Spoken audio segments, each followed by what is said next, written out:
Is the light okay in here? Yeah. I just read my email. We have our first win.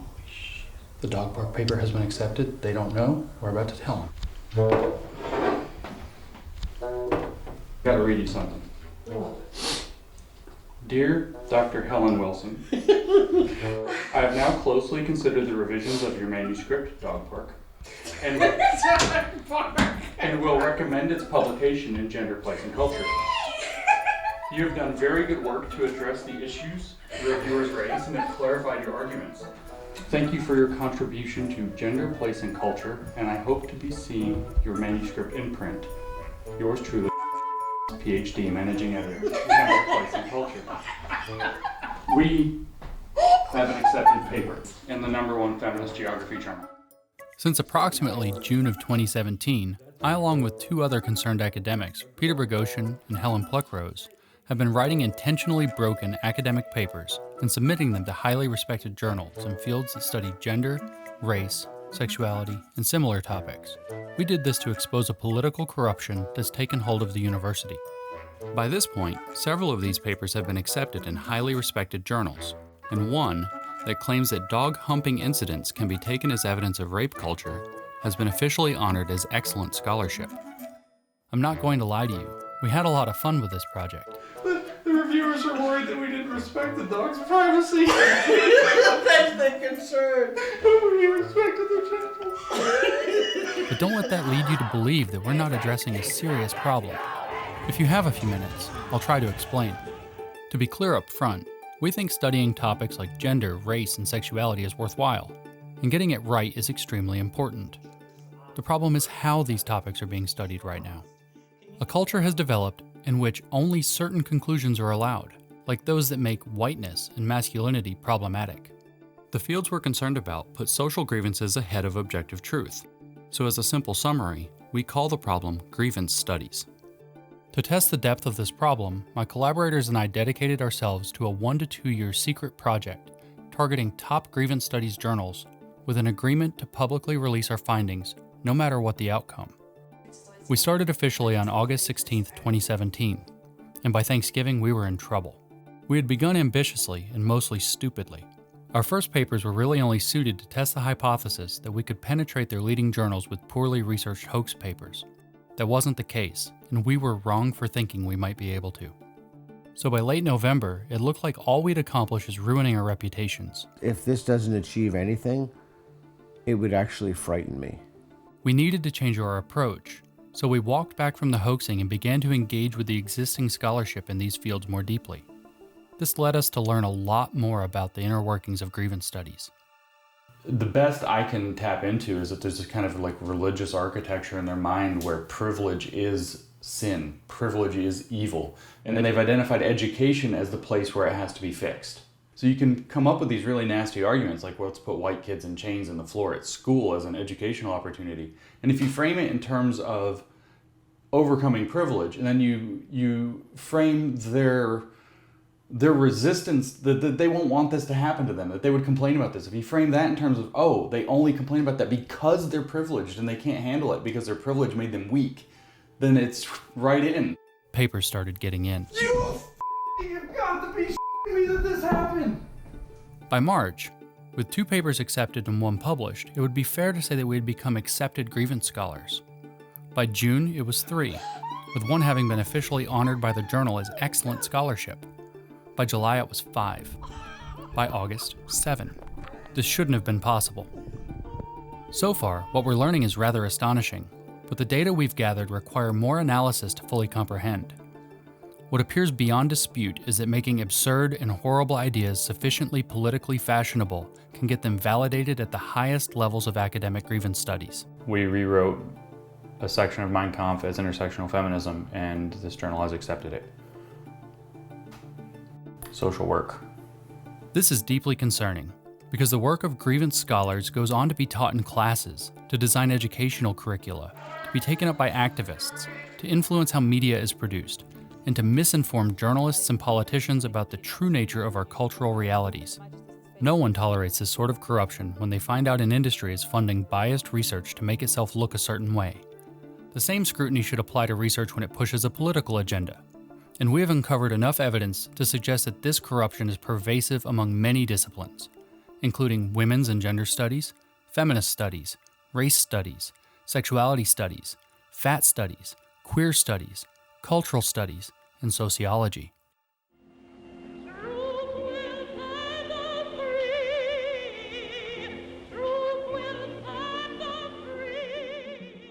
You may be thinking that the work done in these fields must be good, because it seems to continue the noble work of the civil rights movement. Well, after having spent a year immersed in it and becoming recognized as experts in it, we have to disagree. Grievance studies does not continue the work of the civil rights movements. It corrupts it, and it trades upon their good names to keep pushing a kind of social snake oil onto a public that keeps getting sicker. Progress is easier without grievance studies. My collaborators and I are left-wing academics who can now say with confidence, these people don't speak for us. This is now a plea to all the progressives and minority groups these people claim to speak for. We suggest you spend some time critically engaging with the ideas coming out of these fields and decide for yourself whether they speak for you.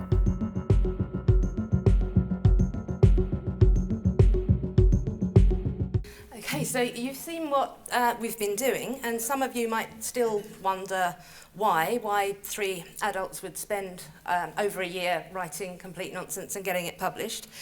But it wasn't just for fun. It is a problem, and it goes deep, and it really does matter. Something has changed in the way we think about knowledge, in the way we think about language, and in the way we think about identity. Something has changed in the way we understand society and power and equality.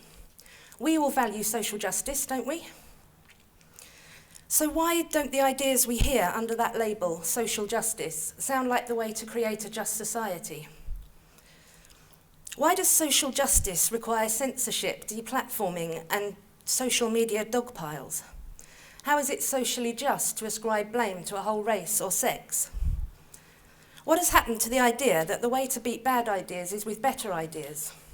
Or that it's morally good not to evaluate people by their race, gender, or sexuality? And what is going on with knowledge? How do we decide what is true?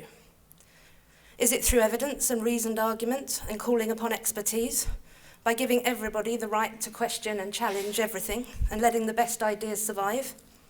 Or is knowledge increasingly often assumed to be about lived experience, satisfying narratives, identity groups, and ideology? We are currently seeing a widespread shift from some well-established and productive ideas that can be said to underpin our modern society to some highly inconsistent and destructive ones. A new cultural logic is emerging in the West.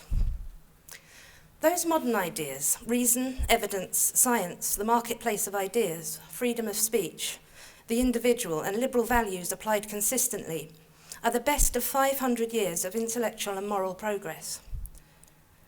They can be referred to as the modernity project, the Enlightenment project, or simply as liberal secular democracy. We didn't get here quickly, and we didn't get here in a perfectly linear advance of progress, but we got here. Over the modern period, roughly the last 500 years, we moved away from the pre-modern ethos of divine revelation and towards reason and science and evidence as sources of truth. Science developed and diversified. We became more liberal and more secular. We made universities the powerhouses of knowledge and advanced rapidly in understanding our world and society. We began to see the individual as the unit of society and develop universal human rights regardless of race, gender, or sexuality. What then are these newer ideas? What is social justice?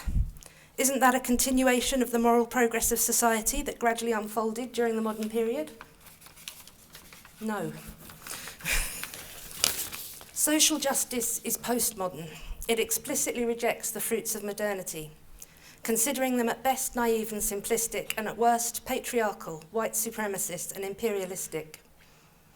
It seeks to put the epistemology, how we know what is true, and ethics, how we decide what is right, of modernity behind us and move into a new era where science is just one way of knowing the world, and it is corrupted by power. It asserts a conception of society as entirely constructed of systems of power and privilege, which are upheld by discourses, ways of talking about things. It insists that multiple knowledges exist and are related to identity, that white, male, Western knowledge has dominated, and now it is time for it to step back and let other knowledges have priority.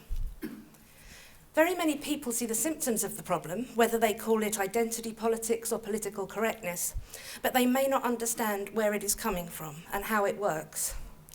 It is coming from a very few very specific departments in the humanities, and I am here to explain how it works. The ideas that are troubling us now have their origins in an intellectual shift that took place in the late 1960s and was known as postmodernism. Postmodernism is best understood as a reaction against modernity. So what are the ideas postmodernism reacted against?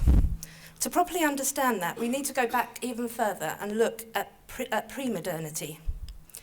The medieval period in Europe is often referred to as the Dark Ages, when in reality there was considerable creativity, both artistic and practical, going on within it.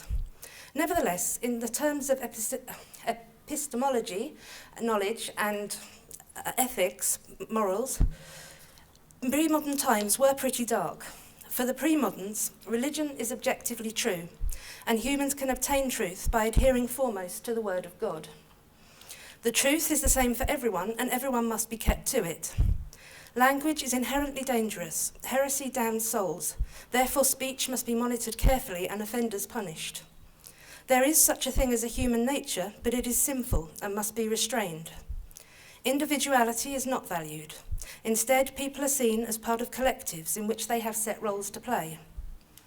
These ideas began to be overturned in the modern period. The Renaissance brought with it a form of humanism in which ideas from the ancient Hebrews and ancient Greeks could be considered. Art expanded. The Reformation brought a greater sense of individuality and the first arguments for freedom of belief and speech, in that it was each person's right to read and interpret the Bible for themselves. The Enlightenment brought a greater respect for reason. The scientific revolution, a greater respect for evidence and testing. Liberalism gradually arose, and with it a sense of the individual and his right to freedom and self-expression. The civil rights movements developed these liberal concepts of rights and freedom and equal opportunities to women and ethnic and sexual minorities. The core ideas of modernity are: objective truth exists, and humans can get closer to it by using evidence and reason. We call this science. Objective truth is, in principle, accessible to everyone and the same for everyone, although different experiences of it exist. Language, while occasionally slippery, is generally reliable, and it's how humans can communicate and advance knowledge. Thus, all ideas must be able to be discussed by everyone and challenged by everyone. Principles of secular, liberal democracy, human rights, freedoms and opportunities should apply universally.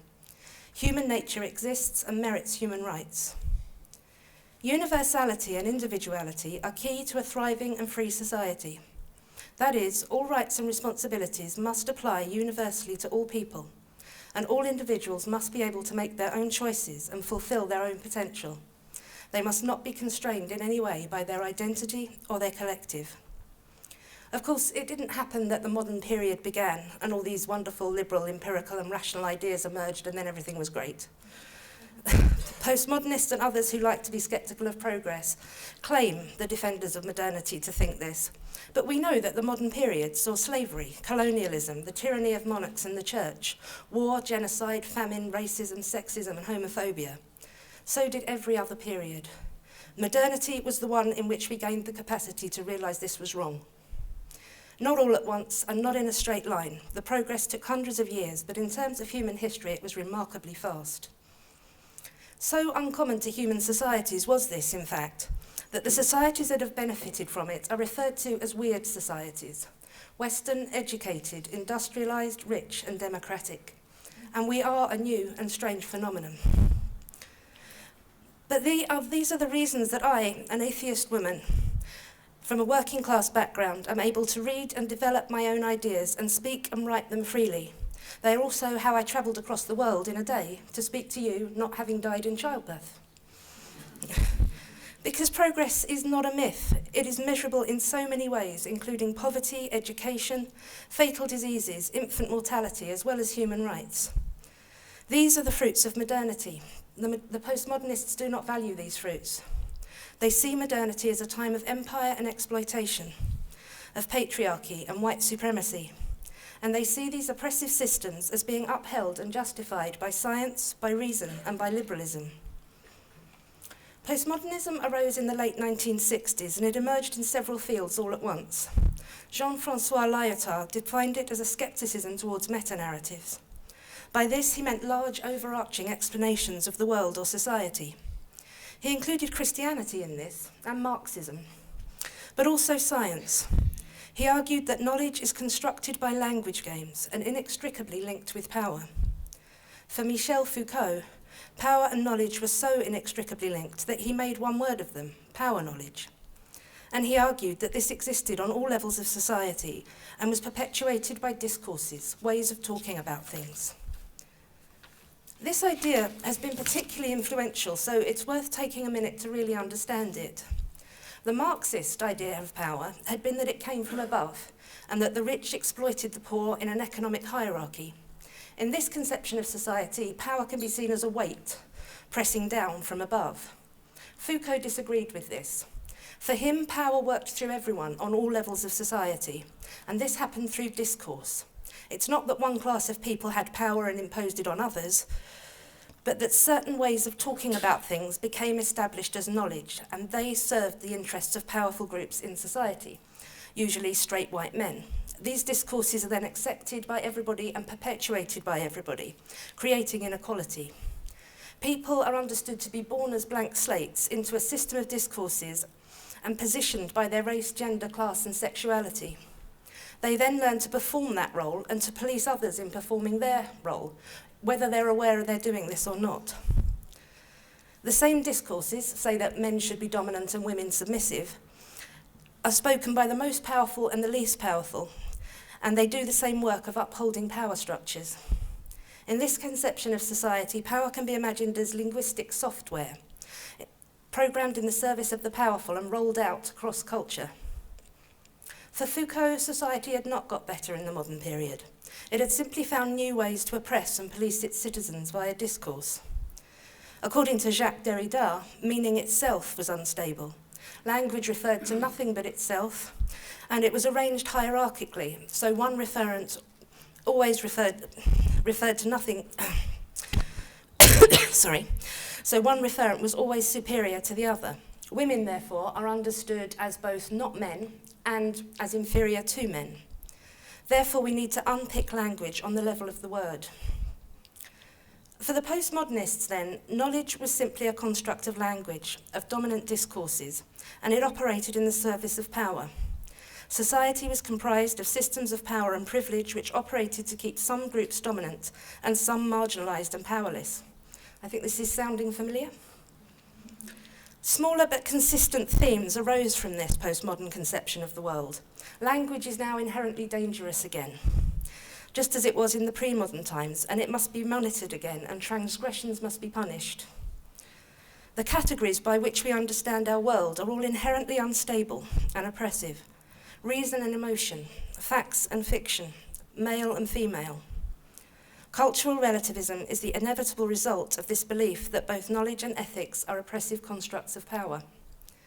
To say that scientific ways of gathering knowledge are better than religious, cultural, or traditional ways is imperialistic. To say that cultures in which women and LGBT people are given equal rights and freedoms are better than ones in which they are not is also imperialistic. This is believed to stem from a cultural bias which fails to recognise the inherent oppression in Western systems. To think in terms of a universal human nature or the individual who develops his or her own abilities and makes his or her own choices or evaluations of the world is simply to try and impose an oppressive system which privileges straight white men onto everybody else. The original postmodernism, what I call the high deconstructive phase, burnt itself out fairly quickly. It was too deconstructive. There's not much that can be done if language is so radically unreliable and knowledge about society so impossible to obtain. By the mid-1980s, the immensely prolific stream of postmodern writing began to dry up. But postmodernism did not die. Some academics would like to tell you that it did, but it was the contention of my group that the core ideas had in fact simply evolved and become more user-friendly. We called the next phase applied postmodernism because of this. In the same way that the original postmodernism had sprung up from various disciplines all at the same time in the end of the 1960s, so the next wave did so at the end of the 1980s. They came from post-colonial theory, critical race theory, intersectional feminism, and queer theory. By this time, on a societal level, the rapid stream of progress that had been coming from the civil rights movements, liberal feminism and gay pride, was starting to show diminishing returns. With racial and gender discrimination criminalised in employment, with homosexuality decriminalised, legal equality was largely won. But prejudice doesn't simply go away. What remained was to tackle attitudes and expectations and what people believed about the world. It was time to tackle discourses. Of course, postmodernism was perfect for this. From various parts of the humanities which looked at social justice issues, scholars began to write about the need to adapt postmodernism. It was useful, they felt, in that it regarded knowledge as a social construct, but no progress could be made unless some things were objectively true. They couldn't address, say, racism, unless it is true that the perception of races exist and that some of them commonly experience prejudice on the grounds of it. Therefore, what became objectively true was the conception of systems of power and privilege that oppressed women, people of colour, and the LGBT. We can know they are there even when we can't see them, so now we need to analyse discourses so that we can see them. Post-colonial theory arose first, and it took on the beliefs of postmodernism wholesale. However, it had a purpose now. Its purpose was to deconstruct colonial narratives of the East being superstitious, irrational, and violent, in contrast to a reasoning, scientific, and liberal West. However, post-colonialists did not point out that science, reason, and liberalism belong to everyone, and that scientists, secularists, and liberals exist everywhere. It perpetuated the idea that science, reason, and liberalism do belong to the West, but now they are bad. Or at least, traditional and religious ways of knowing were just as good and had to be unfairly devalued, so Western values need to get out of the way. From post-colonialism, we get the idea that we need to decolonise everything from curricula to hairstyles. From post-colonialism, we learn that adopting the best of other cultures is cultural appropriation. From within queer theory, scholars looked at how we arrived at the categories of male and female, masculine and feminine, heterosexual and homosexual. They asked why we think it is normal for men to be masculine and attracted to women, and for women to be feminine and attracted to men. These, they decided, ignoring the fact that we're a sexually reproducing species, are entirely social constructs, and they're oppressive ones, brought about by an over-reliance on science. Foucault called this biopower. It's not only gender that is a social construct, biological sex is too. Within critical race theory, the postmodern scholars accepted Foucault's concept of unacknowledged discourses of power that permeated everything, and they set out to look for them and find them. White people, we are told, are inherently racist. Black people, we are told, can't be. Because of the way power works, racism is prejudice plus power. A power imbalance must be present in any interaction between white people and non-white people, and the key is to find it. To disagree with any identification of racism is to be willfully ignorant and fragile. Intersectional feminism arose out of critical race theory and swallowed up all other forms of feminism.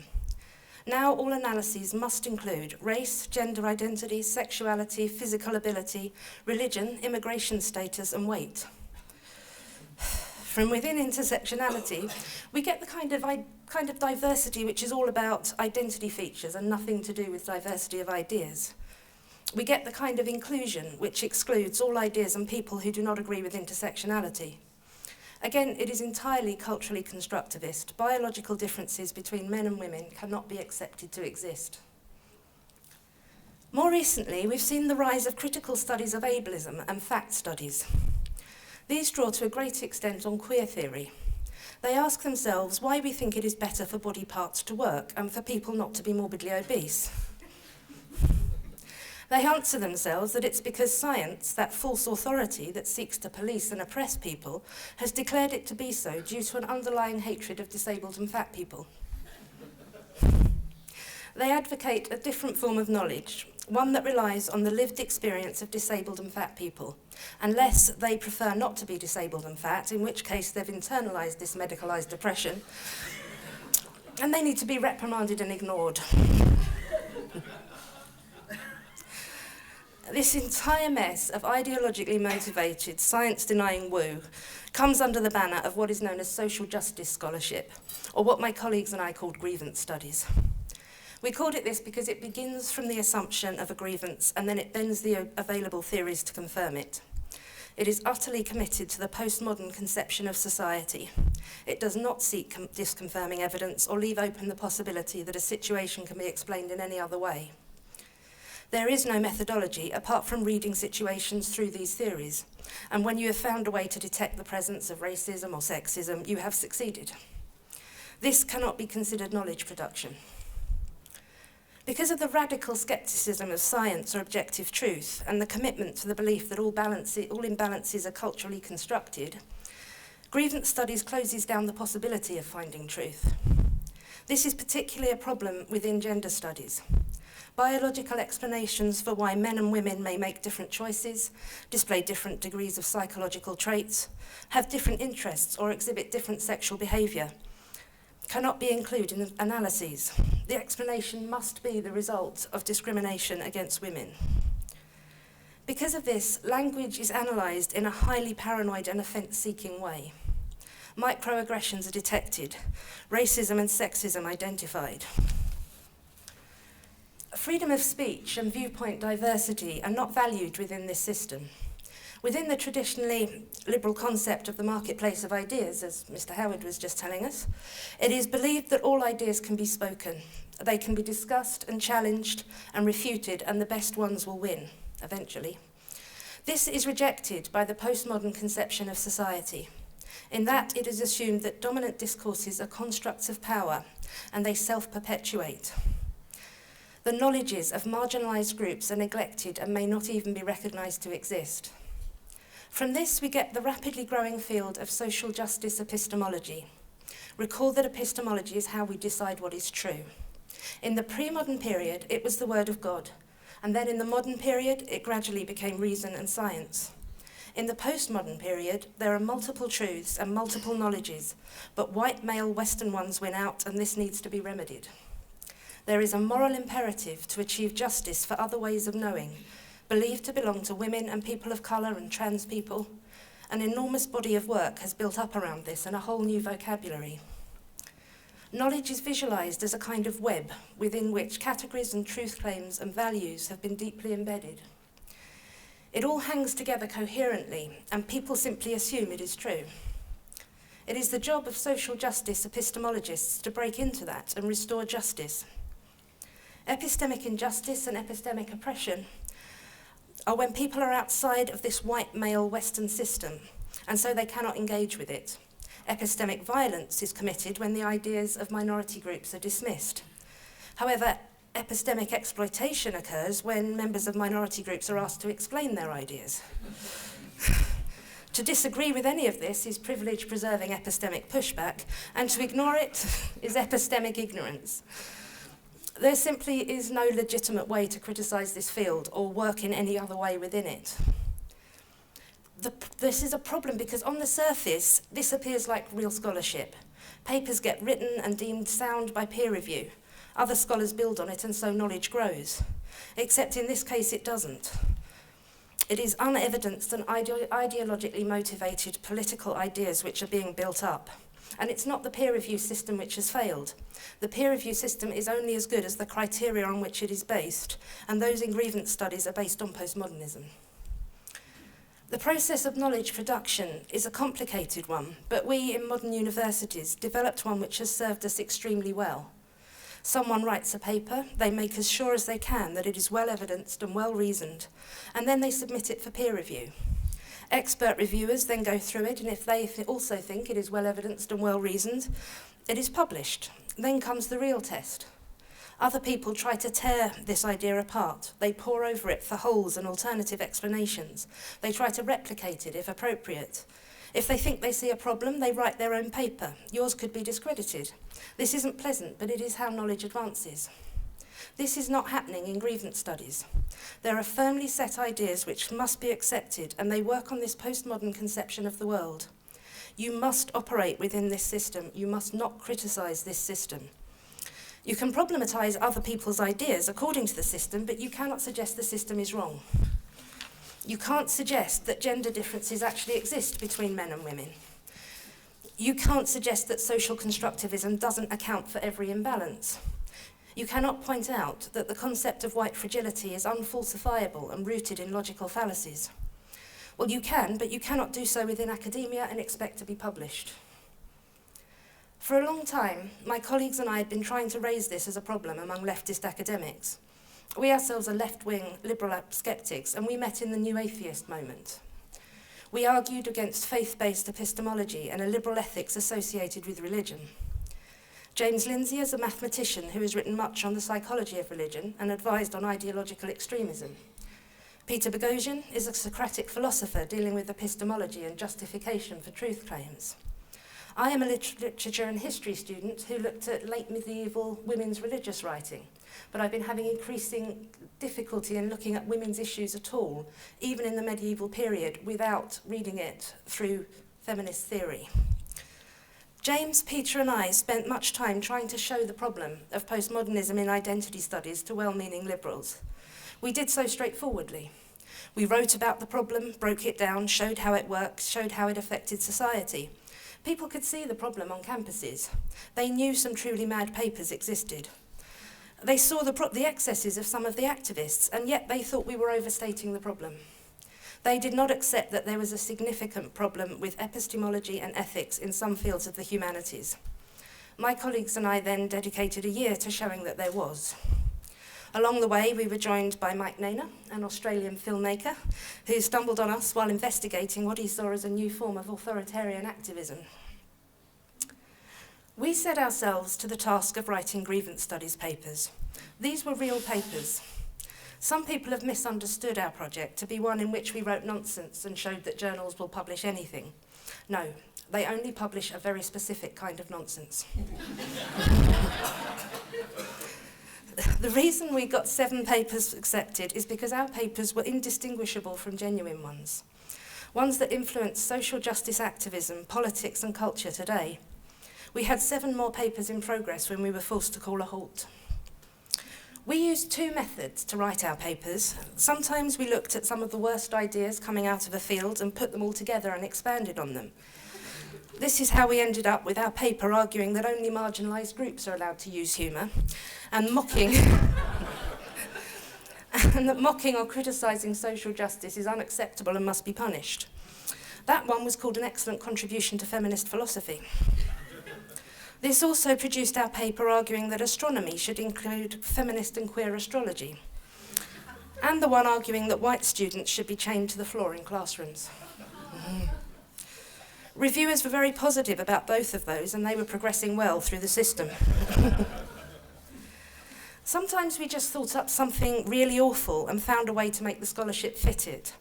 That's how we ended up publishing a paper on how unwanted dog humping in dog parks demonstrated that nightclubs are rape-condoning spaces and that men should be trained like dogs. It's also how we have published a piece arguing that society only values bodies built with muscle rather than with fat because of fat phobia, and advocating a form of non-competitive fat bodybuilding.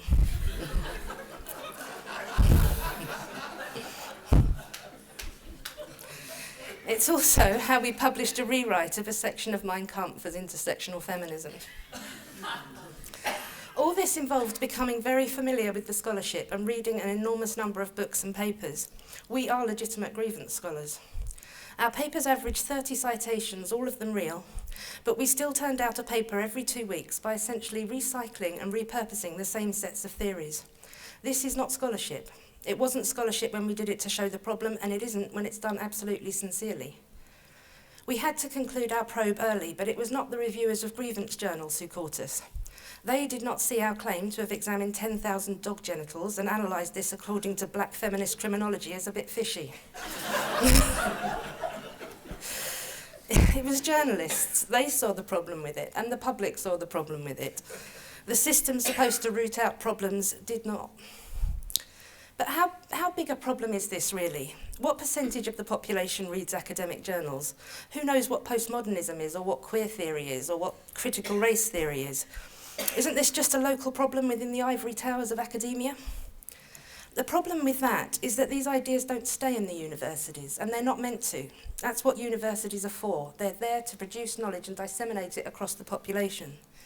For centuries now, universities have led the search for truth, and countered reactionary, usually right-wing, elements who are motivated to deny it. They have been forward-thinking and scientific, and they have provided us with the best resources for discovering what is true. They've done this regardless of what powerful elements in society have wanted to be true. They have upheld expectations that truth claims will have evidence, arguments will be reasoned, and everything can be challenged by everyone. Most departments still work this way, but some have dropped the ball. This is not a problem confined to esoteric arguments between intellectuals. Liberal academia has great cultural power, and historically this has served us well. Now infected by postmodernism, the epistemic and moral relativism has seeped into mainstream liberal culture. It has done so via politics, philosophy, media, art, and social justice movements. A whole generation of students have been exposed to these ideas and gone on to become leaders of various industries. The key ideas were distilled into bite-sized, user-friendly chunks for activists and passed into the social conscience of mainstream society. They traded on the good names of the civil rights movements, second-wave liberal feminism, and gay pride.